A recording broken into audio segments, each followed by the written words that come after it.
الحمدللہ رب العالمین والصلاة والسلام علی رسولہ الکریم وعلی آلہ واصحابہ اجمعین اما بعد فاعوذ باللہ من الشیطان الرجیم بسم اللہ الرحمن الرحیم رب اشرح لی صدری ویسر لی امری واحلل عقدۃ من لسانی یفقہوا قولی۔ جب بھی ہم مختلف احادیث کا مطالعہ کرتے ہیں تو کچھ احادیث ایسی ہوتی ہیں کہ جن کو پڑھنے کے بعد انسان کا ایمان بہت زیادہ تازہ ہو جاتا ہے، اور ایسی احادیث ہوتی ہیں جن کے اندر انسان کو آخرت کی رغبت ہوتی ہے، کچھ ایسی احادیث ہوتی ہیں، کچھ ایسی احادیث ہوتی ہیں کہ جن میں انسان کو دنیا کے اندر اچھی زندگی گزارنے کے کچھ اصول جب نظر آتے ہیں تو اس سے بھی ہمیں ایک دنیاوی اعتبار سے بھی فائدہ نظر آتا ہے، اور آبویسلی ہمارے دین میں جہاں پہ بھی اللہ سبحانہ تعالیٰ نے جب دنیا کے فائدے کی بات کی تو اس کے ساتھ ساتھ آخرت کا فائدہ بھی ہوتا ہے۔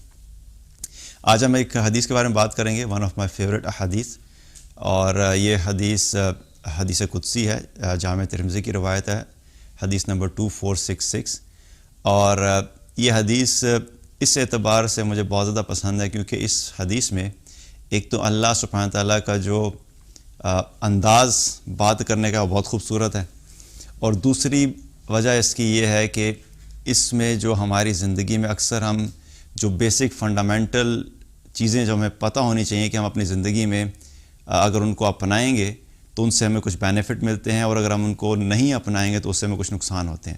تو اس حدیث میں ہمیں ان چیزوں کے بارے میں گائیڈ لائنز ملتی ہیں، اور اگر انشاءاللہ ہم اس حدیث کو اپنی زندگی کا حصہ بنا کے اور اس کو فوکس رکھ کے اپنی زندگی میں چینجز لے کر آئیں تو ہمیں اپنی دنیا کی زندگی میں بھی واضح جو ہے وہ اچھائی اور بہترین محسوس ہوگی انشاءاللہ۔ حدیث قدسی ہے۔ اللہ کے رسول صلی اللہ علیہ وسلم نے فرمایا کہ اللہ تعالیٰ فرماتا ہے، یا ابن آدم تفرغ لعبادتی املأ صدرک غنا واسد فقرک وان لا تفعل ملأت یدیک شغلا ولم اسد فقرک۔ اس کا مفہوم یہ ہے کہ اللہ تعالیٰ فرماتا ہے کہ ابن آدم تو اپنے آپ کو میری عبادت کے لیے فارغ کر دے تو میں تیرے سینے کو، تیرے دل کو غنی کر دوں گا اور تجھ پہ سے تیرا فقر دور کر دوں گا، اور اگر تو ایسا نہیں کرے گا تو میں تجھے محنت مزدوری میں مصروف کر دوں گا اور تیرا فقر بھی تجھ سے دور نہیں ہوگا۔ اگر ہم اس حدیث کے بارے میں دیکھیں تو اس کو ہم مختلف پارٹس میں بات کریں گے کہ اس میں اللہ سبحانہ تعالیٰ نے کس طریقے سے ہمیں وہ گائیڈ لائنز دی ہیں کہ ہمیں کیا کیا سٹیپس کرنے کی ضرورت ہے تاکہ ہم دنیا میں ایک اچھی زندگی گزار سکیں، اور جو مشکلات ہیں، جو پریشانیاں ہیں، جو ہمارے اندر کی گھبراہٹیں ہیں اور بے سکونی ہے، اس کو دور کر سکیں۔ پہلی بات اللہ تعالیٰ کیا فرما رہے ہیں، یا ابن آدم تفرغ لعبادتی، اے ابن آدم تو اپنے آپ کو میری عبادت کے لیے فارغ کر لے، یا تو میری عبادت کے لیے فارغ ہو جا۔ اب عبادت کے لیے فارغ ہو جا کا کیا مطلب ہے؟ اس میں پہلی چیز تو یہ ہے کہ اس کا مطلب یہ ہے کہ جو بھی فرض عبادات ہیں جب ان کا وقت آئے تو اس وقت تو اپنے آپ کو دنیا کے تمام معاملات سے فارغ کر کے اپنے آپ کو اس عبادت میں لگا دے۔ مثال کے طور پہ آپ جاب کرتے ہیں، آپ بزنس میں مصروف ہیں، آپ اپنے گھر کے اندر مصروف ہیں، آپ اپنے دوستوں کے اندر مصروف ہیں، کوئی بھی آپ کام کر رہے ہیں، لیکن جو ہی حی علی الصلاح حی علی الفلاح کی صدا آئے، اب تم نے کیا کرنا ہے کہ اب تم اپنی جاب کو چھوڑو گے، نماز کی تیاری کرو گے، نماز کی طرف چلو گے۔ تم اپنے بزنس میں مصروف تھے، اپنے بزنس کو چھوڑو، اب تم نے نماز پڑھنی ہے۔ تم اپنے گھر میں مصروف تھے، بچوں میں مصروف تھے، فیملی میں مصروف تھے، ان تمام چیزوں کو چھوڑ کے اب تم نے نماز کی طرف فوکس ہونا ہے۔ تو کیا ہے کہ پہلی چیز یہ ہے کہ اپنے آپ کو اللہ کی عبادت کے لیے فارغ کرنا۔ رمضان کا مہینہ آ گیا، رمضان کا مہینہ آیا تو اب روزے ہیں، تو اب باقی جو بھی تمہاری روٹین تھی اب تم نے فوکس ہو کے جو فرض روزے ہیں ان کو صحیح طریقے سے ادا کرنا ہے۔ تمہاری زندگی میں حج تم پہ فرض ہو گیا ہے، اب جو فرض ہو گیا تو اب تم نے فوکس کیا کرنا ہے، اپنی ساری دنیا کے جو معاملات ہیں، جو روٹین ہے، جو شیڈیول ہے، اس میں سے وقت نکالو اور پلان کرو اور اپنے اس فریضے کو جلد از جلد ادا کرنے کی کوشش کرو۔ نماز تو ہم پھر بھی وقت نکال ہی لیتے ہیں کچھ نہ کچھ، لیکن اکثر لوگ ایسے ہوتے ہیں جن کے اوپر حج کو فرض ہوئے ہوئے کئی سال گزر جاتے ہیں، اور ان کے پاس مال بھی ہوتا ہے، وسعت بھی ہوتی ہے، دنیا کے اعتبار سے انہیں کوئی مالی تنگی بھی نہیں ہوتی، لیکن اس کے باوجود وہ حج نہیں کرتے. اور اس کی وجہ کیا ہوتی ہے کہ میری جاب اس قسم کی ہے کہ مجھے چھٹی نہیں ملے گی، میرا بزنس اتنا ہے کہ اس کو میں بزنس کو چھوڑ کے میں تو ایک ہفتہ کیا میں تو 2 دن بھی چھوڑ نہیں سکتا، میرے بچے ابھی چھوٹے ہیں میں تو بچوں کو نہیں چھوڑ سکتا، میرے فیملی کے یہ پرابلمز ہیں میں ان پرابلمز کو ایڈریس کروں یا میں حج پہ جاؤں. تو وہ کیا ہے کہ حج کا جو فریضہ ہے اس کو ڈیلے کرتے رہتے ہیں. تو کیا یہاں پہ پتہ لگتا ہے کہ اللہ تعالیٰ فرما رہے ہیں کہ پہلی چیز کیا کہ اپنے آپ کو میری عبادت کے لیے فارغ کرو. تو اس میں عبادت کے لیے فارغ کرنے میں جو پہلی چیز ہے وہ کیا فرائض کو فوراً ادا کرنے پہ فوکس ہو جاؤ. دوسری چیز اس میں کیا ہے کہ جب فرائض کی ادائیگی کرو، جب عبادت کرنے لگو اللہ کی، تو اپنے دل اور اپنے دماغ کو اللہ کی بندگی اور اللہ کی عبادت کے لیے فارغ کرو. پہلی چیز کیا تھی کہ جب دنیا میں تم مصروف ہو اور جب عبادت کا وقت آیا، فرائض کی ادائیگی کا وقت آیا، تو اپنے آپ کو دنیا کی مصروفیت سے نکال کے اللہ کی بندگی، اللہ کی عبادت میں اپنے آپ کو اس کے لیے فارغ کر لو. دوسری چیز کیا ہے کہ جب تم عبادت کرنے لگو تو عبادت کرتے وقت اپنے دل اور اپنے دماغ کو اللہ کی یاد کے لیے خالی کر لو، یا اپنے دل اور دماغ کو اللہ کی عبادت کے لیے فارغ کر لو.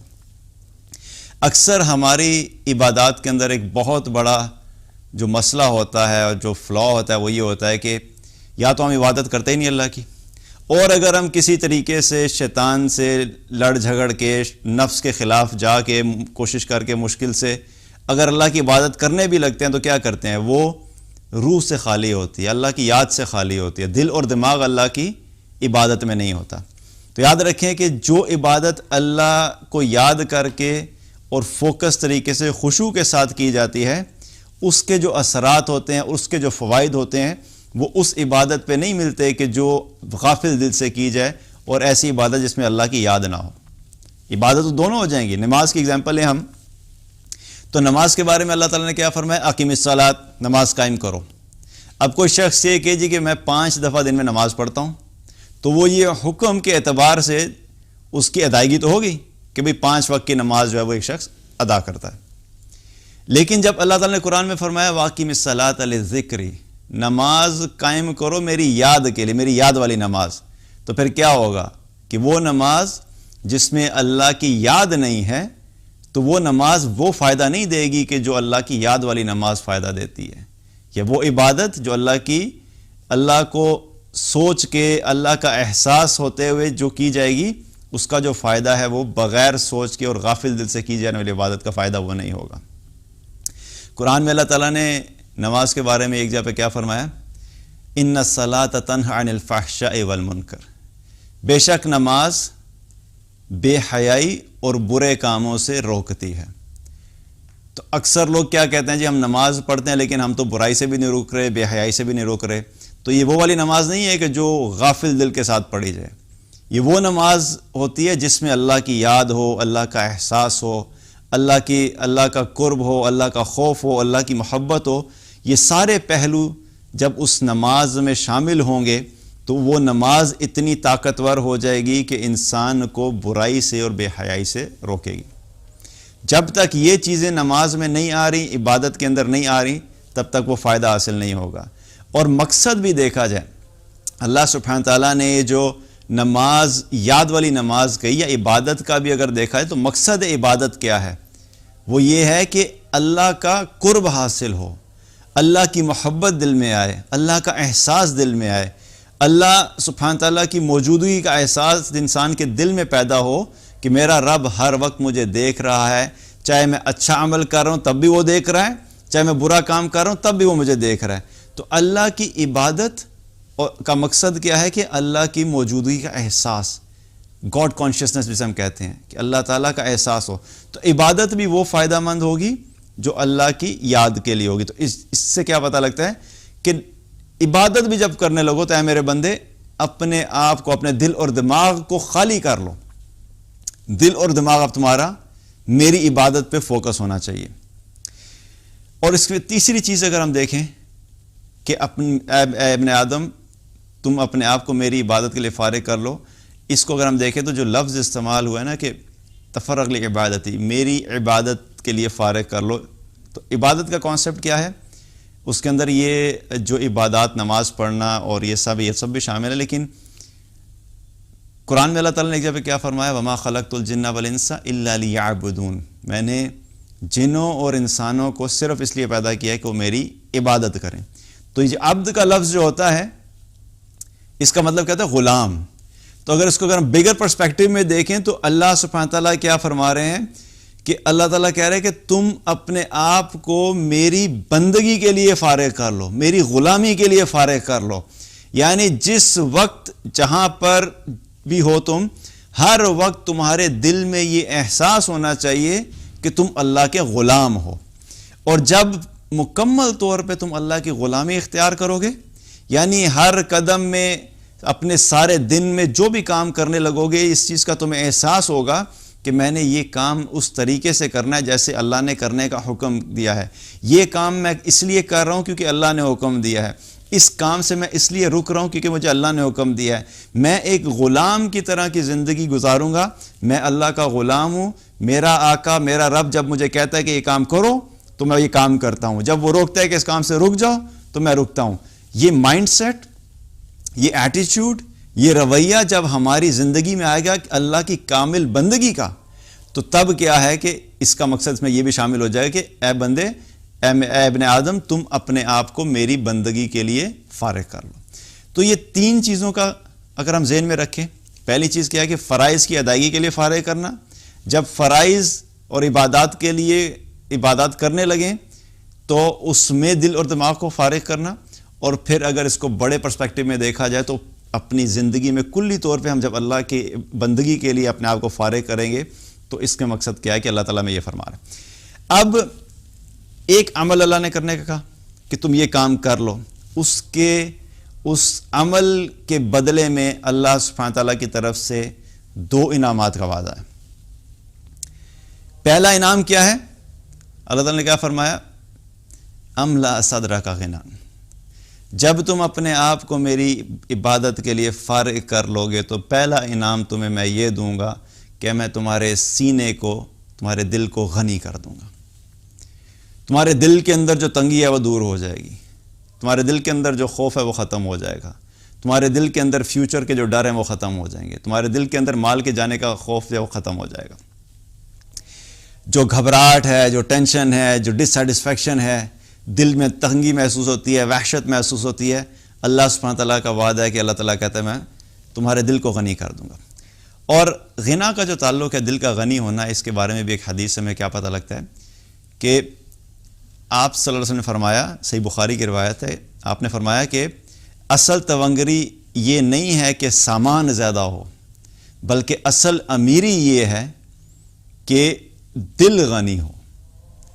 ہم اکثر کیا کرتے ہیں، ہم اگر دیکھیں تو ہم جو پیسہ اکٹھا کرتے ہیں ہم یہ کہتے ہیں جتنا زیادہ مال آئے گا اتنا ہمارے جو ہے وہ ہم غنی ہو جائیں گے. مال کا آنا یہ غنا نہیں ہے، مال کا حاصل ہو جانا یہ غنی ہونے کی علامت نہیں ہے. کیونکہ کتنے یہ لوگ آپ کو ایسے ملیں گے جن کو اللہ سبحانہ تعالیٰ نے دنیا میں مال بے شمار دیا ہوا ہے، لیکن وہی لوگ جب اللہ کی راہ میں مال خرچ کرنے کا وقت آتا ہے تو ان کے دلوں کو جو ہے وہ کیا ہوتا ہے، گھبراہٹ شروع ہو جاتی ہے کہ یہ پیسے ہم اس کو کیوں دے دیں، فلاں غریب پہ کیوں خرچ کر دیں، فلاں انسان کو کیوں بھلائی کے لیے خرچ کر دیں. اپنی ذات پہ خرچ کرنے کے لیے، اپنے اچھے کپڑے لینے کے لیے 50,000 کا بھی سوٹ لے لیں گے، لیکن جب غریب کو دینے کا وقت آئے گا تو سکے ڈھونڈ رہے ہوں گے کہ یہ 1 روپے کا سکہ یہاں پڑا تھا، 5 روپے کا سکہ پڑا تھا، وہ دے دو. ٹھیک ہے، کبھی کبھی ایسا ہوتا ہے کہ کوئی ایسی سچویشن ہے جہاں پہ چلتے پھرتے کوئی آئے اور آپ کا صرف کوائنز پڑے ہوئے تھے دے دیے، لیکن اللہ کی راہ میں خرچ کرتے ہوئے بھی کیا ہے، دل کو کھلا رکھنا چاہیے. اور لوگوں پہ خرچ کرتے ہوئے بھی، کیونکہ مال زیادہ ہے، دل غنی نہیں ہے تو فقر کی کیفیت رہے گی. انسان ہمیشہ ٹینشن و فکر میں ہی رہے گا. لیکن جس کے سینے کو اللہ غنی کر دیتا ہے، جس کا سینہ اللہ کھول دیتا ہے، تو اس کے پاس اگر مال کم بھی ہو تو وہ ٹینشن فری لائف گزارتا ہے. اس کو یہ فکر نہیں ہوتی کہ مال آئے گا کہاں سے، اگر آ گیا تو چلا تو نہیں جائے گا. وہ ان فکروں سے آزاد ہو جاتا ہے, اس کا دل غنی ہو جاتا ہے, اس کا سینہ وسیع ہو جاتا ہے. یہ اللہ کی طرف سے پہلا انعام. دوسرا انعام کیا اللہ تعالیٰ نے فرمایا؟ وَأَسُدَّ فَقْرَكَ. پہلا انعام کیا تھا؟ تمہارے دل کو غنی کر دوں گا. انٹرنل جو تمہاری فیلنگ ہے نا مال کے اعتبار سے, وہ غنی ہو جاؤ گے تم. اور دوسری چیز کیا ہے؟ تمہارے اوپر سے تمہارا فقر دور کر دوں گا. فقر کیا ہے؟ کہ انسان کے اوپر ایسی کیفیت ہونا کہ کہیں میں غریب نہ ہو جاؤں, کہیں میرا مال چلا گیا تو میرے ساتھ کیا ہوگا. اور یہ فقر جو ہے یہ شیطان کے افیکٹو ویپنز میں سے ایک زبردست قسم کا ویپن ہے. شیطان جو انسانوں کے خلاف اپنے ویپنز یوز کرتا ہے نا, انسانوں کو خوفزدہ کرنے کے لیے, انسانوں کو مایوس کرنے کے لیے, ان کو کانسٹنٹلی ڈپریشن میں رکھنے کے لیے, اسٹریس میں رکھنے کے لیے, اس کے ویپن میں سے یہ ایک زبردست ویپن ہے جو کہ وہ فقر کو استعمال کرتا ہے. کیونکہ اللہ تعالیٰ نے قرآن میں ایک جگہ فرمایا الشیطان یعدکم الفقر ویأمرکم بالفحشاء. شیطان جو ہے وہ تم سے فقر کا وعدہ کرتا ہے, یعنی تمہیں فقر سے ڈراتا رہتا ہے. اور کیا کرتا ہے؟ اور بے حیائی کا حکم دیتا ہے. دو ویپنز کا ذکر کیا. تو پہلا ویپن کیا ہے اس کا؟ کہ وہ فقر سے ڈراتا رہتا ہے. تمہارے پاس مال اگر کم ہو گیا کیا ہوگا؟ سیونگ کرو اور سیونگ کرو اور سیونگ کرو, کیونکہ اگر تمہاری نوکری چلی گئی تو تم خرچہ کہاں سے کرو گے؟ بچوں کی فیس کہاں سے پے ہوگی؟ بچوں کے گھر کے بلز کہاں سے پے ہوں گے؟ اور کئی لوگ تو اتنی لمبی پلاننگ کر رہے ہوتے ہیں کہ بچہ ابھی دنیا میں آیا نہیں تو اس کی یونیورسٹی کی ٹینشن شروع ہوگی. اگر یہ پیدا ہو گیا تو اس کی یونیورسٹی کا کیا بنے گا؟ سبحان اللہ, ابھی تو دنیا میں ہی نہیں آیا. ابھی تمہیں اس کی فکر ہونی چاہیے کہ آنے کے بعد کے جو مراحل ہیں ان کو کیا کرنا ہے. آگے کی فکر, پتہ نہیں یونیورسٹی جائے گا بھی کہ نہیں جائے گا. اللہ نے اگر اس کے نصیب میں لکھا ہوا, کیونکہ جو انسان بھی دنیا میں آتا ہے حدیث میں کیا پتہ لگتا ہے کہ اس کی عمر اور اس کا رزق دنیا میں آنے سے پہلے لکھ دیا جاتا ہے. جب وہ ماں کے پیٹ میں ہوتا ہے اسی وقت اللہ تعالیٰ لکھ دیتا ہے. اب جو آنے والے کے نصیب میں جتنا رزق لکھا ہوا ہے اتنا اس کو مل کے رہے گا, چاہے آپ اس کے لیے اکٹھا کریں یا نہ اکٹھا کریں. اور جو اس کے نصیب میں نہیں لکھا ہوا, آپ ساری دنیا کو بھی اکٹھا کر لیں اور آپ اس کو وہ دینے کی کوشش کریں, آپ اس کو نہیں دے سکتے. تو میں یہ نہیں کہہ رہا کہ پلان نہیں کر سکتے, پلان کریں, لیکن ہم کیا کرتے ہیں کہ ہم اتنی سٹریسفل لائف گزارتے ہیں صرف اسی فکر میں کہ میرے بچوں کا آگے کیا ہوگا. کتنے لوگ تو اسی ڈپریشن میں رہتے ہیں کہ میں دنیا سے چلا گیا تو میرے بچوں کا کیا ہوگا. اللہ کے بندے, جب تم نہیں تھے اور جب تم دنیا میں نہیں تھے تو تمہیں لایا کون تھا؟ اللہ لے کر آیا تھا. تمہیں اللہ لے کر آیا, تمہارے ذریعے سے اللہ نے بچوں کو بھیجا. تو جو فیصلے کرنے والا ہے اوپر, جو دنیا میں انسان کو بھیج رہا ہے, تو تم ہوگے یا نہیں ہوگے, اس نے جو لکھا ہوگا وہ کرے گا. تو اللہ پہ بھروسہ ہمارا اتنا کمزور ہے, توکل اتنا کمزور ہے کہ ہم چھوٹی چھوٹی چیزوں کے لیے گھبراتے ہیں. اور وہ شیطان کی طرف سے ایک بہت بڑا وار ہوتا ہے کہ وہ فقر کے ذریعے سے انسانوں کو کیا ہے وہ خوفزدہ کرتا رہتا ہے.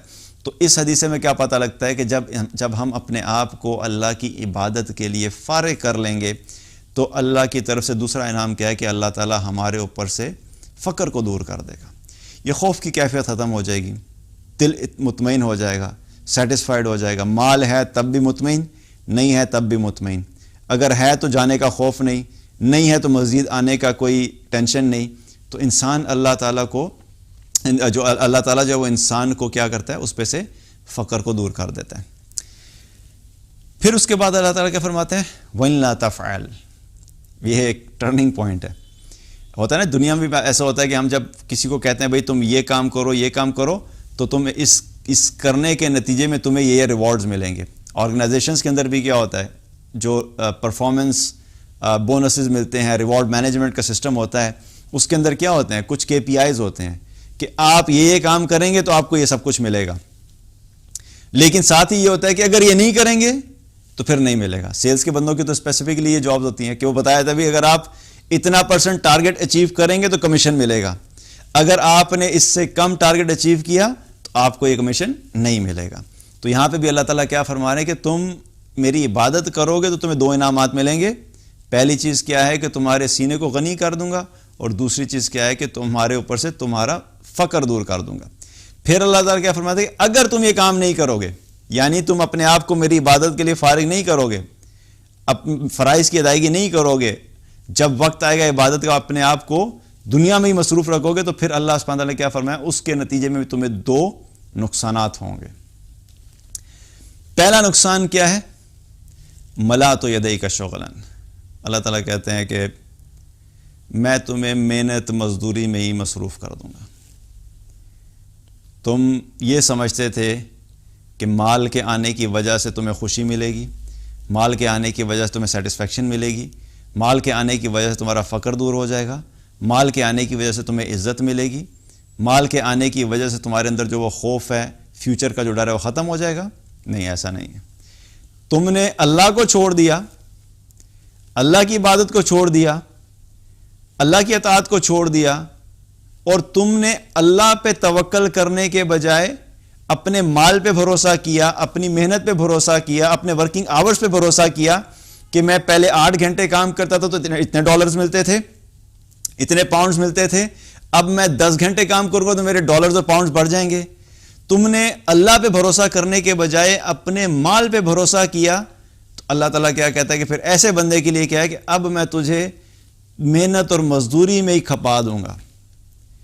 اور یہ اتنی بڑی محرومی ہے کہ کوئی انسان اپنی کسی مصروفیت کی وجہ سے اللہ کی عبادت کو چھوڑ دے، تو اس کا نقصان پھر اللہ تعالیٰ کیا بتا رہا ہے کہ تم نے ان مصروفیت کی وجہ سے تم مجھے بھول گئے تھے۔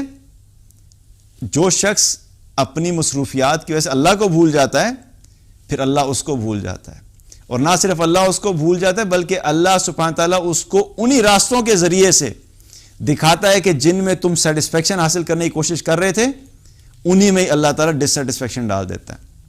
جس مال کی وجہ سے تم نے مجھے بھولا، اب تمہیں اسی مال کا غلام بنا دوں گا۔ تم نے نوکری کی وجہ سے مجھے چھوڑا، اسی نوکری میں تمہارے لیے خوف ڈال دوں گا۔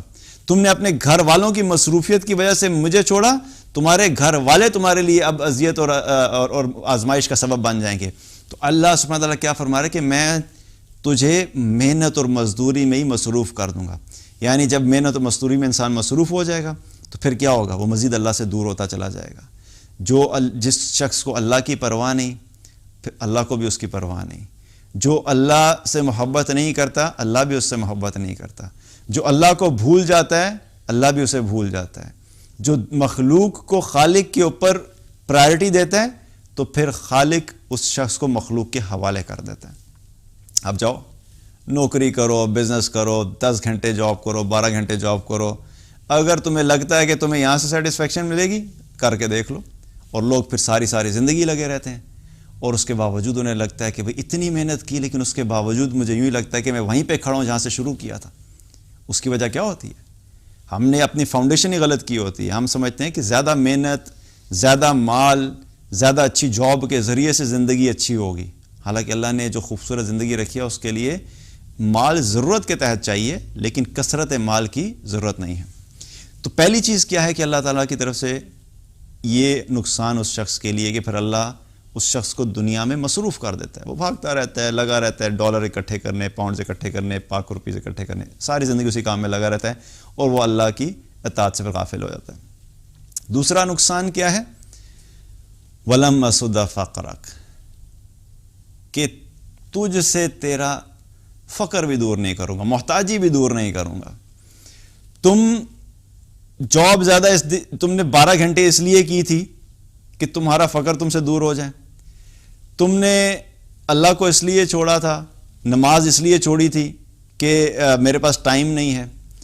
تو جس وجہ سے تم نے اللہ کو چھوڑا تھا کہ مال کے آنے کی وجہ سے فقر دور ہو جائے گا، اللہ تعالیٰ کہتا ہے نہیں، تمہارا فقر بھی تم پہ اس طرح رہے گا۔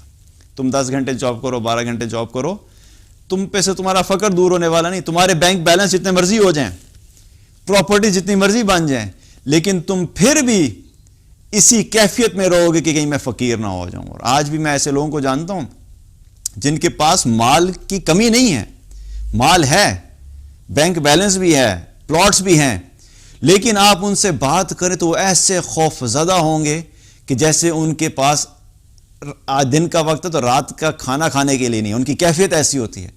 تو انسان ان سے پوچھے کہ بھئی کیا ہو گیا؟ حالات بڑے خراب ہیں جی، بزنس ٹھیک نہیں چل رہا، جاب ٹھیک نہیں چل رہی۔ تو بندہ پوچھتا ہے کہ بھئی کیا مطلب کھانے پینے کا مسئلہ؟ نہیں، کھانے پینے کا مسئلہ نہیں ہے، یہ جو لیوش لائف سٹائل ہے نا یہ نہ چلا جائے. خوف کیا ہوتا ہے ہمارا؟ جو ایک بیسک پرابلم یہ بھی ہوتا ہے ہمیں اپنی لائف میں یہ ٹینشن نہیں ہوتی کہ ہمارے پاس سے جو بیسک نیسیسٹیز آف لائف ہیں وہ چلی جائیں گی, وہ اللہ سبحانہ تعالیٰ ہر ایک کی پوری کرا دیتا ہے. خوف اس چیز کا ہوتا ہے کہ میری جاب اگر چلے گی تو مرسیڈیز نہیں رہے گی میرے پاس, بزنس اچھا نہیں چلا تو میں ولا کو چھوڑ کے 2 بیڈروم اپارٹمنٹ میں آ جاؤں گا, اگر میری نوکری چلی گئی تو میرے بچے انٹرنیشنل اسکول کو چھوڑ کے ان کو ایک لوکل اسکول میں پڑھنا پڑے گا. یہ خوف ہوتے ہیں جس میں انسان اپنی زندگی گزار رہا ہوتا ہے. اور جو انسان اللہ کو چھوڑ دیتا ہے تو پھر یہ خوف اس کے اوپر سے, مال چاہے جتنا مرضی آ جائے اس کے آنے کے باوجود بھی یہ خوف اس کے اوپر سے نہیں جاتا. تو اصل چیز کیا پتہ لگتی ہے اس چیز سے کہ انسان کی جو اچھی سیٹسفائیڈ لائف ہے, جو خوشحالی والی زندگی ہے, اس کا تعلق مال سے نہیں ہے. اس کا تعلق یہ ہے کہ انسان اپنے آپ کو اللہ کی عبادت میں لگائے, اللہ کی اطاعت میں لگائے, اور اس اطاعت کے ساتھ ساتھ اپنی جاب بھی کرے, اپنا بزنس بھی کرے, اپنے جو بھی سورس آف انکم ہے ان کو بھی اپنائے. ان کو کرنا ہے, ان کو چھوڑنے کی بات نہیں ہو رہی. یہاں پہ بات یہ ہو رہی ہے پرائرٹیز کو ٹھیک کرنے کی. اپنی پرائرٹیز کو ٹھیک کر لو. جہاں پہ اللہ کی عبادت کا وقت ہے وہاں پہ اللہ کی عبادت کرنی ہے, جہاں پہ حلال اور حرام کا فیصلہ کرنا ہے وہاں پہ صرف حلال کی طرف جانا ہے. تو یہ اپنی پرائرٹیز اگر ہم ٹھیک کر لیں تو اس کے ساتھ ساتھ اگر ہم جاب بھی کریں گے, بزنس کریں گے, گھر اپنی فیملی لائف جو بھی ہوگی اس میں اللہ سبحانہ تعالیٰ جو ہے وہ سیٹسفیکشن دے گا. اللہ سبحانہ تعالیٰ جو ہے پھر ایسے لوگوں کے لیے کیا ہے, ان کے دل کو غنی کر دے گا. ان کے لیے کیا ہوگا کہ ان کو اللہ سبحانہ تعالیٰ ان کے اوپر سے ان کے فقر کو دور کر دے گا, اور یہ اللہ کی طرف سے انعامات ہیں. اور اگر ہم ایسا کام نہیں کریں گے, اللہ کی عبادت اور اللہ کی اطاعت کے لیے اپنے آپ کو فارغ نہیں کریں گے, تو پھر کیا ہوگا؟ پھر ایسے لوگوں کو اللہ سبحانہ تعالیٰ کیا فرماتا ہے کہ ان کے اوپر سے ان کا, اللہ تعالیٰ کیا فرماتا ہے کہ ان کو میں مصروف کر دوں گا اور ان کے اوپر سے فقر کو دور بھی نہیں کروں گا. اللہ تعالیٰ سے دعا ہے کہ اللہ تعالیٰ ہم سب کو عمل کرنے کی توفیق عطا فرمائے, اور جو کچھ بھی کہا اللہ سبحانہ تعالیٰ ہم سب کو اس کے مطابق اپنی زندگیاں گزارنے کی توفیق عطا فرمائے. بارک اللہ علیکم. السلام علیکم ورحمۃ اللہ وبرکاتہ.